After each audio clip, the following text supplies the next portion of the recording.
24/7 में आपका स्वागत है।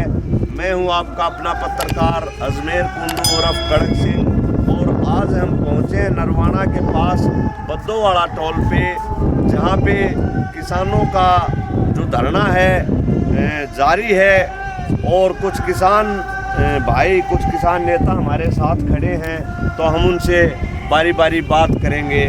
शुरुआत हम करते हैं। भाई साहब नमस्कार। नमस्कार भाई साहब। क्या नाम है जी आपका? मेरा नाम शिषपाल गुलाटी है भाई जी। शिषपाल जी नरवाना से। नरवाना से। हाँ, अच्छा। तो सर किसान आंदोलन को ये लगा लो कि 6-7 महीने 6 महीने हो गए, 26 को 6 होंगे। बाकी धरने तो पहले ही शुरू हो गए थे और 26 नवंबर से ये शुरू हुआ था। पहला जत्था 26 नवंबर को एंट्री की थी पंजाब वालों ने। यहाँ मैं कैथल था उस टाइम। तो 6 महीने हो जाएंगे, तो 6 महीने का जो रिजल्ट है वो क्या निकालना, क्या सोच रहे हो आप कि 6 महीने में क्या उपलब्धि है या क्या, आप बताइए। देखो, सबसे पहले तो मैं आपके चैनल को और आपके दर्शकों को मुबारकबाद देना चाहूँगा। आप हमारे टोल पे आए, दूर दूर से चल करके आए, आपका धन्यवाद। जहाँ तक 6 महीने आंदोलन की बात है, बहुत सारी प्राप्तियाँ इस आंदोलन की हैं। सबसे पहले प्राप्ति तो के आंदोलन ये जो सरकार कहती थी ये नक्सलवादी आगे, ये आतंकवादी आगे, ये पर्टिकुलर पंजाब के हैं, ये सारी बातें तय कर दी इस आंदोलन ने कि हिंदुस्तान का जो किसान और मजदूर जो है आज सारा इकट्ठा है। एक तो सबसे बड़ी उपलब्धि हमारी है, और एक जितने भी हमारे टोल प्लाजों में धरने चले हुए हैं, आज जो बीजेपी जो जात और धर्म पे दंगे फैलाना चाहती है, वो जात और धर्म को तोड़ करके सारे जो हैं सभी 36 जात के भाई और सभी धर्मों के भाई टोल पे इकट्ठा होकर के आंदोलन लड़ने में लगे हुए हैं। एक हमारी किसान आंदोलन, आपका कहना है कि किसान आंदोलन की सबसे पहली उपलब्धि है भाईचारा बनाया। सबसे पहली हमारा भाईचारा जो है ना मजबूत हुआ है। ठीक है सर। और तीसरी उपलब्धि जो ये है कि आज तक इतना बड़ा आंदोलन इतिहास के अंदर आज़ादी के बाद, आज़ादी से पहले आंदोलन हुए होंगे, आज़ादी के बाद इससे इतना बड़ा आंदोलन ये करके दिखा दिया किसानों ने कि किसान शांतिपूर्वक तरीके से आंदोलन करना जानते हैं और अपनी मांगें मनवाना जानते हैं और मनवा के रहेंगे। ये मांग भी जो हमारी है ये मनवा के रहेंगे। यदि कोई किसानों के साथ ज्यादती करना चाहे तो ज्यादती को भी शांतिपूर्ण तरीके से बर्दाश्त कर सकते हैं। जैसे बर्बरता पूर्वक लाठीचार्ज हो रही है किसानों पे, लेकिन किसान हाथ नहीं उठा। किसान कब तक हाथ नहीं उठाएगा भाई साहब? किसान बिल्कुल हाथ नहीं उठाएगा। क्या ऐसे ही पिटता रहेगा? जब तक सरकार चाहेगी, जब तक हम बैठे रहेंगे और बिल्कुल पहल नहीं करेंगे। नहीं, बैठा रहना तो ठीक है, परंतु पिटता रहेगा क्या किसान? देखो, सरकार किसान आंदोलनकारी का काम होता है आंदोलन करना। सरकार का काम होता है वो किस तरीके से कार्रवाई करे, वो लाठी चलाए, वो आंसू गैस के गोले छोड़े, वो किसी दूसरी तरह की कार्रवाई करे। आंदोलनकारी पहले से भी सहता आया है और आगे भी सहेगा।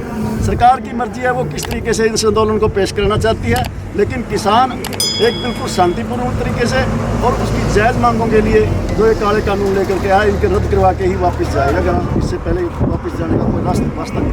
तो प्रधान जी ने स्पष्ट तौर पे कह दिया कि भाई किसान किसी भी तरह की हिंसा पे उतारू नहीं होगा, किसी भी तरह का कोई उपद्रव नहीं होगा इस आंदोलन में। शांतिपूर्वक तरीके से वो सरकार ने देखना कि सरकार ने किस तरह से आंदोलन को हैंडल करना है, ये कहना है इनका। दूसरे एक और भाई साहब खड़े। भाई साहब नमस्कार। भाई साहब, इससे 6 महीने हो गए इस आंदोलन में। नाम क्या है सर आपका? सुभाष लांबा जी है। तो कहाँ से है सर?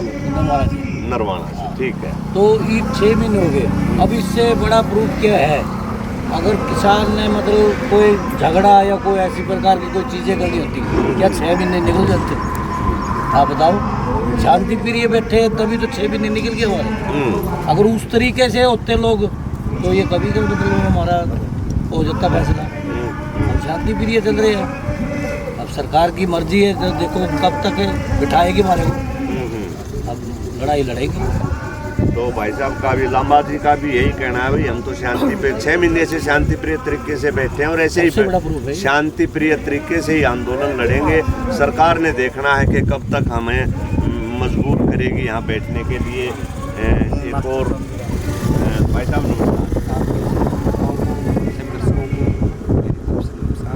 नाम क्या है भाई? चांदीराम कड़ोदा। चांदीराम कड़ोदा। हाँ तो क्या सर ऐसे है, किसान को तो कीमत बनी चाहे चुप रहो या लड़ाई। सरकार चुप रहेंगे तो तीनों काले कानून लागू हो जाएंगे, जमीन से नीचे लड़ेंगे, लास्ट तक लड़ेंगे, अंतिम दम तक लड़ेंगे, लेकिन जमीन से चुप रहेंगे, मामले में कितनी लंबी लड़ाई लड़ोगे? 2024 तक खत्म होगा। 2024 तक लड़ाई जारी। उसके बाद भी एंटी गवर्नमेंट आई या कोई और किसानों के खिलाफ सरकार आएगी, उसके खिलाफ जंग जारी। तो भाई साहब का मास्टर जी का कहना है कि 2024 तक ये आंदोलन जारी रहेगा और 2024 में इनके हिसाब से, मेरे ख्याल से इनका कहना ये है कि तख्ता पलट देंगे हम सरकार का, और दूसरी सरकार आती है वो क्या करती है वो उस पर डिपेंड करता है आगे आंदोलन चलेगा या आंदोलन समाप्त होगा। क्यों सर, यही कहना है ना? ऐसे है सर, असूलों पर जबान से आएगी तो लड़ना बहुत, जिंदा है तो जिंदा दिखाई देना भी बहुत। किसान को जागृत हो चुकी है, पहले वाली नहीं रही है। चाचा दीप सिंह जैसे लोग हैं जब 9 महीने अंग्रेजों के खिलाफ लड़ाई लड़ सकते हैं, तो अब तो अपना देश आज़ाद है, इंडिपेंडेंट देश में रहते हैं, अपना प्रधानमंत्री अपने मंत्रिमंडल है, दोबारा आएंगे 2024 में, उससे पहले भी आएंगे, यूपी में भी आएंगे, देखेंगे। आज़ादी पे तो खैर कहीं ना कहीं ठेस पहुंचने लग रही है कि मुकदमे दर्ज करी है सरकार कि अगर कोई बोलता है, अभी कोरोना के ऊपर कहा कि भाई कोरोना के खिलाफ अगर कोई बोलेगा तो मुकदमे दर्ज होंगे।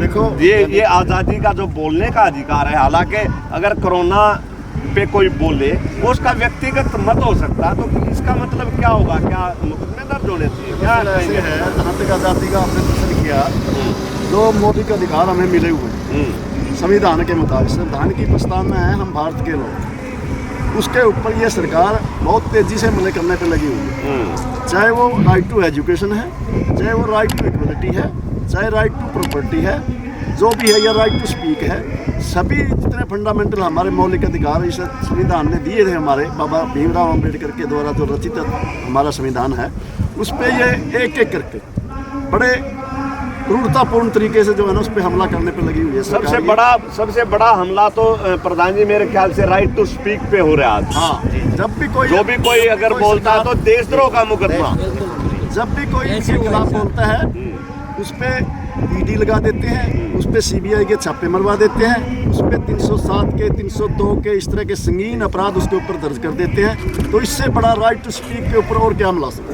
हैं? तो सरकार ये बर्बरतापूर्ण जो है ना, इन्होंने कभी, आज ये नेशनलिस्ट अपने आप को बोलते हैं, देशभक्त जो बोलते हैं, लेकिन इन्होंने तो इनकी जो पार्टी 1925 में जब पैदा हुआ जनसंघ, तब से लेकर के आज तक ये तो सरकार की उपलब्धियां, सरकार ने क्या किया? वैसे अब 6-5 साल पहले रह गए, अब भी 1.5-2 साल हो गया, ने ये कर दिया। कोई उपलब्धि बताओगे आप? कुछ तो अच्छा भी कराया होगा प्रधान जी। सरकार ने उपलब्धि तो दूर रही, इसने जो हमारा देश का एक ढांचा था, हमारा आपसी भाईचारा का ढांचा था, उसको तहस नहस करने का काम किया।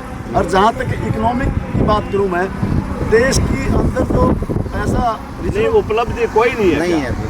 राम मंदिर बना दिया, नहीं हमने जरूरत नहीं है जी, राम मंदिर की जरूरत नहीं है, हमने नहीं है जी, आप जरूर हमने बहुत बन रहे हैं, हमने कोई जरूरत नहीं है जी। वो कितना बड़ा काम किया इस देश के लिए, राम नहीं कोई बड़ा नहीं है, नहीं बनाया। नहीं क्या मंदिर बनाया? मंदिर तो हर मंदिर गांव में क्या हमारे करेंगे? वहाँ भी तो हमने तो हिंदुस्तान जान गया नहीं, 1947 के पीछे मिला है। मंदिर केवल आस्था का सेंटर, ठीक है, रोटी खाने आस्था हाथ रोटी में रखेंगे, हमारी रोटी के ऊपर लाठी से हमारे हक छीने जाएंगे। जब तक रोटी नहीं मिलेगी भूखा आदमी है नहीं लड़ाई भी नहीं हो सकता। तो इसलिए और कोई एक बस के बारे में जो पीछे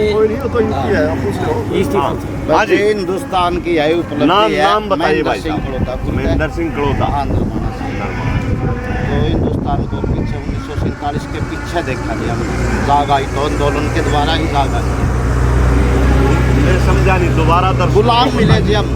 अच्छा, गुलाम, आप गुलाम महसूस कर रहे हैं अपने आप को? अपने आप को मतलब 47 के पीछे का हिंदुस्तान सुना करते वो मिला यही आंदोलन के द्वारा जाग आई।